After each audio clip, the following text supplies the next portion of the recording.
एक जमाने का किस्सा है। शहर नीलमगढ़ के राजा विक्रम सिंह की एक बेटी थी। उसका नाम था रोशनी। रोशनी अपने हुस्न शौकत की वजह से पूरे सूबे में मशहूर थी। लोग कहा करते थे उसका हुस्न ऐसा नायाब है कि लफ्ज कम पड़ जाते हैं। मगर रोशनी सिर्फ खूबसूरती ही की मलिका न थी, वो ज़हीन, फख्र से भरी और जिद्दी भी थी। उसने एक सख्त शर्त रखी थी, जो भी शहजादा उसके 10 सवालों के दुरुस्त जवाब दे और चौसर में उसे हरा दे, वही उसका शौहर होगा, वरना वो हमेशा तन्हा रहेगी। कई रियासतों के शहजादे आए, मगर सब हार गए।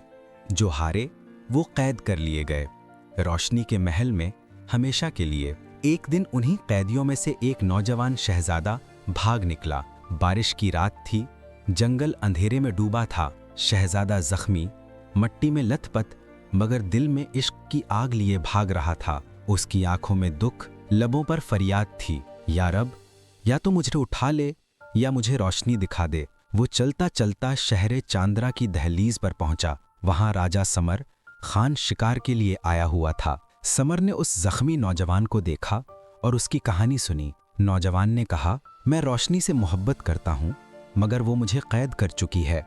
समर खान ने दिल में हमदर्दी महसूस की। उसने कहा, मैं तुम्हारी मदद करूंगा। राजा समर के पास एक बोलने वाला परिंदा था, मानिक। मानिक ज़हीन और चालाक परिंदा था। राजा उसकी राय पर भरोसा करता था। जब मानिक ने नौजवान की कहानी सुनी, उसने कहा, हर औरत पर अंधा एतबार खतरनाक होता है, पहले हकीकत जानना जरूरी है। फिर मानिक जेवर से सजा परवाज करके नीलमगढ़ रवाना हुआ। रोशनी के महल की छत पर जा बैठा। रोशनी ने हैरत से पूछा, तू कौन है? मानिक ने जवाब दिया, मैं मानिक हूँ, राजा समर ने मुझे भेजा है। रोशनी ने मुस्कुराकर कहा, अगर तू मेरा राज जानता है तो तेरा अंजाम भी यही होगा।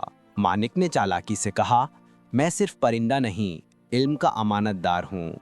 रोशनी ने अपनी दासियां बाहर भेज दी और जब वो खामोश हुईं, मानिक एक झटके से उड़ा और महल से बाहर निकल गया। वो वापस समर के पास पहुंचा।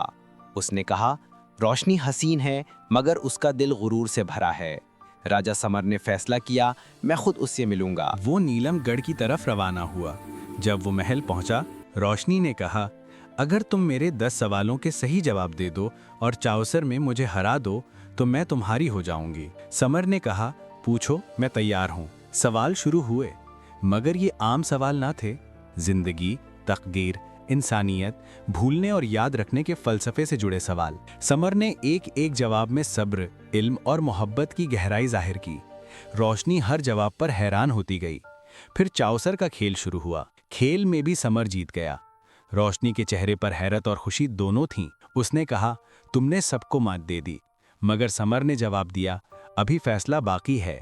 रोशनी ने मुस्कुरा कर कहा, तो अब तुम जीत गए हो राजा समर, मैं तुम्हारी हो गई। समर ने नरमी से कहा, नहीं, तुम अभी किसी और की अमानत हो। महल के हॉल में खामोशी छा गई। राजा विक्रम सिंह ने हैरत से पूछा, क्या मतलब है तुम्हारा? समर ने गहरी सांस ली और कहा, इस अमानत की कहानी तुम्हें सुननी होगी। सबकी नजरें समर पर जम गईं। उसने आहिस्ता आहिस्ता वो सारा किस्सा बयान किया कि किस तरह एक नौजवान शहजादा, जिसे रोशनी ने कैद कर रखा था, अपनी मोहब्बत के दर्द में तड़पकर भाग निकला।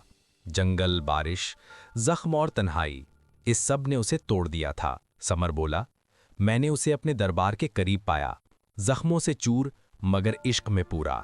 उसने सिर्फ एक फरियाद की, रोशनी का दीदार। मैंने वादा किया कि मैं उसकी मदद करूंगा। समर की आवाज भारी हो गई, मेरा मकसद तुमसे शादी नहीं था, बल्कि उसकी अमानत पूरी करना था। विक्रम सिंह कुछ देर खामोश रहे, फिर बोले, अगर ऐसा है तो सच्चाई को सामने लाना होगा। उन्होंने फौरन हुक्म दिया, मानक को बुलाओ। मानक, वही बोलने वाला परिंदा, दरबार में लाया गया। उसने सर झुकाकर कहा, मैं हाजिर हूं महाराज। विक्रम सिंह बोले, जाओ उस नौजवान शहजादे को ढूंढकर यहाँ ले आओ, जिसका इश्क इस दरबार के फैसले को बदलने वाला है। मानक ने पर फैलाए और फिजा में गूंजता हुआ कसर से बाहर निकल गया। चंद दिनों बाद मानक वापस आया और उसके साथ वही नौजवान शहजादा भी था, जिसका चेहरा थकन और आंखें उम्मीद से भरी थीं। समर आगे बढ़ा, तुम वही हो ना जिसने रोशनी के इश्क में सबको छोड़ दिया?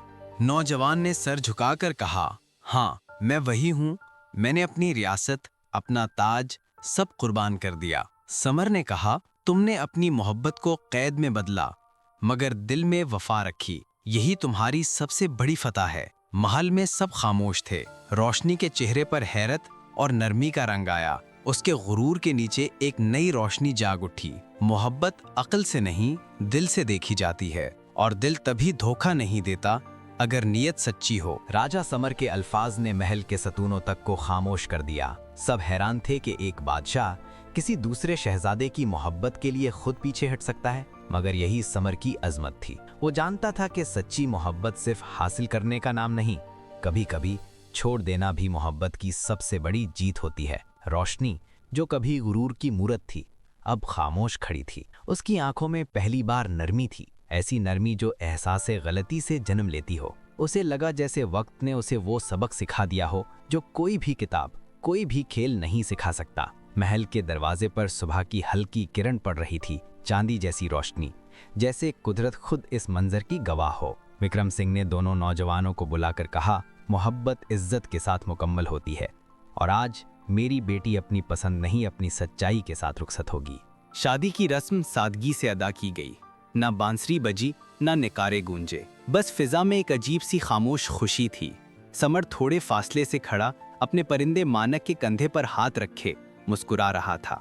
मानक ने आहिस्ता कहा, राजा समर, आपने बाजी जीत ली, क्योंकि आपने खुद पर काबू पाया। समर ने आसमान की तरफ देखा और बोला, नहीं मानक, मैंने कुछ नहीं जीता, मोहब्बत ने जीता है। गुरूर हारा है, और यही असल फतह है। वक्त गुजरा, नीलमगढ़ की गलियों में फिर रोशनी की हंसी गूंजने लगी, मगर इस हंसी में अब एक सुकून था, एक सच्चाई थी, और एक वो नरमी जो दिल से जन्म लेती है। कहानी खत्म हुई, मगर सबक रह गया कि हुस्न और गुरूर वक्ती हैं, मगर किरदार और मोहब्बत हमेशा के लिए अमर हो जाते हैं।